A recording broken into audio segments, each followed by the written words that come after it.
ಮಂದಾರ್ತಿ ಅಮ್ಮನ ಸಹೋದರಿಯರು ಎಲ್ಲೆಲ್ಲಿ ನೆಲೆ ನಿಂತಿದ್ದಾರೆ, ಅವರ ಕ್ಷೇತ್ರಗಳ ವಿಶೇಷತೆಗಳೇನು, ಪ್ರತಿಯೊಂದು ಕ್ಷೇತ್ರದ ಮಹಿಮೆ ಏನು, ಬನ್ನಿ ಈ ವಿಡಿಯೋದಲ್ಲಿ ನೋಡೋಣ. ಮಂದಾರ್ತಿ ಅಮ್ಮನ ಮೊದಲನೇ ಅಕ್ಕಳಾದ ಶ್ರೀ ದೇವರತಿ ದೇವಿಯು ಶೇಡಿಮನೆ ಅರಸಮ್ಮ ಕಾಣದಲ್ಲಿ ನೆಲೆಸಿದ್ದಾಳೆ. ಪ್ರತಿ ವರ್ಷ ಮಕರ ಸಂಕ್ರಾಂತಿಯಂದು ಇಲ್ಲಿ ಗೆಂಡ ಸೇವೆ ಹಾಗೂ ಮಹಾ ಉತ್ಸವವು ಅತ್ಯಂತ ವಿಜೃಂಭಣೆಯಿಂದ ನೆರವೇರುತ್ತದೆ. ನಾಡಿನ ಮೂಲೆ ಮೂಲೆಗಳಿಂದ ಆಗಮಿಸುವ ಭಕ್ತರು ತಾಯಿಯ ದರ್ಶನ ಪಡೆದು ಆಕೆಯ ಕೃಪೆ ಮತ್ತು ಆಶೀರ್ವಾದಕ್ಕೆ ಪಾತ್ರರಾಗುತ್ತಾರೆ.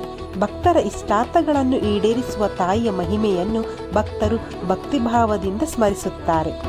ಮಂದಾರ್ತಿ ಅಮ್ಮನ ಎರಡನೇ ಅಕ್ಕಳಾದ ಶ್ರೀ ನಾಗರತಿ ದೇವಿಯು ನಾಗೀರ್ತಿಯಲ್ಲಿ ನೆಲೆಸಿದ್ದಾಳೆ. ಈ ದೇವಿಯ ದೇವಸ್ಥಾನಕ್ಕೆ ಇಂದಿಗೂ ಮೇಲ್ಛಾವಣಿ ಇಲ್ಲ. ಈ ಪವಿತ್ರ ಕ್ಷೇತ್ರದಲ್ಲಿ ಸೂರ್ಯನ ಕಿರಣಗಳೇ ದೀಪಾರಾಧನೆ, ಮಳೆಯ ಹನಿಗಳೇ ಅಮೃತಾಭಿಷೇಕ, ಪ್ರಕೃತಿಯೇ ಪೂಜಾರಿಯಾಗಿ ದೇವಿಯನ್ನು ಆರಾಧಿಸುತ್ತಿದೆ ಎಂಬುದು ಭಕ್ತರ ನಂಬಿಕೆ. ಸ್ಥಳೀಯರು ನಂಬಿಕೆಯ ಪ್ರಕಾರ ದೇವಾಲಯಕ್ಕೆ ಮೇಲ್ಛಾವಣಿ ನಿರ್ಮಿಸಬೇಕಾದರೆ ಒಂದೇ ಮರದಿಂದ ಸಿದ್ಧಪಡಿಸಿದ ಮರವನ್ನು ಬಳಸಿ ಒಂದೇ ದಿನದಲ್ಲಿ ಸಂಪೂರ್ಣ ಕೆಲಸವನ್ನು ಮುಗಿಸಬೇಕು. ಇಲ್ಲವಾದರೆ ಆ ಕಾರ್ಯ ಯಶಸ್ವಿಯಾಗುವುದಿಲ್ಲ ಎಂಬುದು ಇಲ್ಲಿನ ಜನರ ನಂಬಿಕೆ. ಮಂದಾರ್ತಿ ಅಮ್ಮನ ಮೂರನೇ ಅಕ್ಕಳಾದ ಚಾರುರತಿ ದೇವಿಯು ಚೋರಾಡಿಯಲ್ಲಿ ಶ್ರೀ ಕ್ಷೇತ್ರ ಚಾರುರತಿ ದುರ್ಗಾ ಪರಮೇಶ್ವರಿಯಾಗಿ ನೆಲೆ ನಿಂತಿದ್ದಾಳೆ. ಚಾರುರತಿಯ ಮೂಲವು ದೇವಸ್ಥಾನದ ಹೊಳೆಯ ಹಿಂದೆ ಇರುವುದು.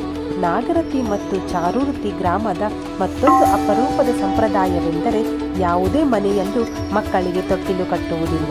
ಒಂದು ವೇಳೆ ತೊಟ್ಟಿಲು ಕಟ್ಟಿದರೆ ಮನೆಯಲ್ಲಿ ಹಾವು ಕಾಣಿಸಿಕೊಳ್ಳುತ್ತದೆ ಎಂಬ ನಂಬಿಕೆ ಇದೆ. ಆದ್ದರಿಂದ ನವಜಾತ ಶಿಶುಗಳನ್ನು ತೊಟ್ಟಿಲಿನಲ್ಲಿ ತೂಗಿಸುವ ಬದಲು ತೊಟ್ಟಿಲನ್ನು ನೆಲದ ಮೇಲೆ ಇಟ್ಟು ಮಕ್ಕಳನ್ನು ಸಾಕುತ್ತಾರೆ. ಶ್ರೀದೇವಿಯ ಕೃಪೆಯಿಂದ ಈ ಗ್ರಾಮದ ಮಕ್ಕಳು ಯಾವುದೇ ತೊಂದರೆ ಇಲ್ಲದೆ ಆರೋಗ್ಯವಂತರಾಗಿ ಸುಖ ಸಮೃದ್ಧಿಯಿಂದ ಬೆಳೆಯುತ್ತಾರೆ ಎಂಬುದು ಭಕ್ತರ ಅಚಲವಾದ ನಂಬಿಕೆಯಾಗಿದೆ. ಅಮ್ಮ ಮಂದಾರ್ತಿ ದುರ್ಗಾ ಪರಮೇಶ್ವರಿಯು ಮಂದಾರ್ತಿಯಲ್ಲಿ ನೆಲೆ ನಿಂತು ಲಕ್ಷಾಂತರ ಭಕ್ತರ ಆರಾಧ್ಯ ದೈವವಾಗಿ ಅವರ ಬದುಕಿನ ಶಕ್ತಿಯಾಗಿದ್ದಾಳೆ.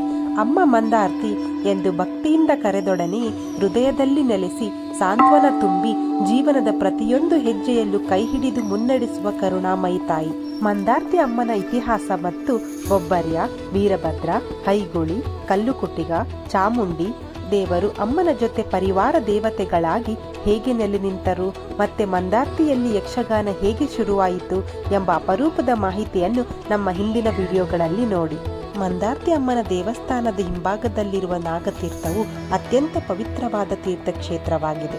ಪುರಾಣಗಳ ಪ್ರಕಾರ ಸುದೇವ ಮುನಿಯು ಸರ್ಪಶಾಪದಿಂದ ಕುಷ್ಠರೋಗಕ್ಕೆ ಒಳಗಾಗಿದ್ದರು. ಅನೇಕ ಕಡೆಗಳಲ್ಲಿ ಪರಿಹಾರ ಹುಡುಕಿದರೂ ಯಾವುದೇ ಫಲ ದೊರೆಯಲಿಲ್ಲ.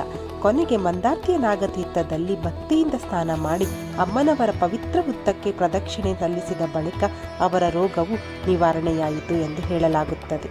ಆದ್ದರಿಂದ ಇಂದಿಗೂ ನಾಗದೋಷ, ಚರ್ಮರೋಗ, ಸರ್ಪಶಾಪ ಇವುಗಳಿಂದ ಬಳಲುವವರು ಇಲ್ಲಿ ಬಂದು ಪ್ರಾರ್ಥನೆ ಮಾಡುತ್ತಾರೆ. ಶ್ರೀ ಕ್ಷೇತ್ರ ಮಂದಾರ್ತಿಯಲ್ಲಿ ನಡೆಯುವ ವಿವಿಧ ಸೇವೆಗಳ ವಿವರವಿದು. ಮಂದಾರ್ತಿ ಅಮ್ಮನ ಹಬ್ಬದ ಆಚರಣೆ, ತಾಯಿಯ ಅದ್ಭುತ ಅಲಂಕಾರ ಹಾಗೂ ನವರಾತ್ರಿಯ ವೈಭವವನ್ನು ಕಣ್ತುಂಬಿಸಿಕೊಳ್ಳಲು ಎರಡು ಕಣ್ಣುಗಳೇ ಸಾಲವು.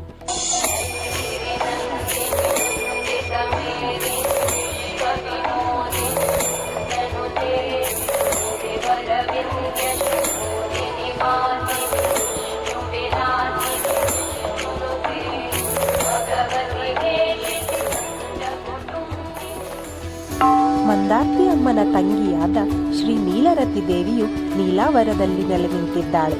ನಾಗಕ್ಷೇತ್ರದ ಮುಂಭಾಗದಲ್ಲಿರುವ ಪವಿತ್ರ ಹೊಳೆಯಲ್ಲಿ ತೀರ್ಥಸ್ನಾನ ಮಾಡಿದರೆ ಚರ್ಮರೋಗಗಳು ನಿವಾರಣೆಯಾಗುತ್ತವೆ ಎಂಬುದು ಭಕ್ತರ ನಂಬಿಕೆ. ಸೀತಾ ನದಿ ತಟದಲ್ಲಿರುವ ಈ ನಾಗಕ್ಷೇತ್ರವು ನಾಗದೋಷ ಸೇರಿದಂತೆ ನಾನಾ ರೀತಿಯ ಸಮಸ್ಯೆಗಳಿಗೆ ಪರಿಹಾರ ನೀಡುವ ಪವಿತ್ರ ಕ್ಷೇತ್ರವಾಗಿದೆ. ಮಂದಾರ್ತಿ ಅಮ್ಮ ಹಾಗೂ ಅವರ ಸಹೋದರಿಯರು ಎಲ್ಲರಿಗೂ ಒಳಿತನ್ನು ಮಾಡಲಿ. ನಮ್ಮ ಚಾನಲ್ ಅನ್ನು ತಪ್ಪದೇ ಸಬ್ಸ್ಕ್ರೈಬ್ ಮಾಡಿ. ಧನ್ಯವಾದಗಳು.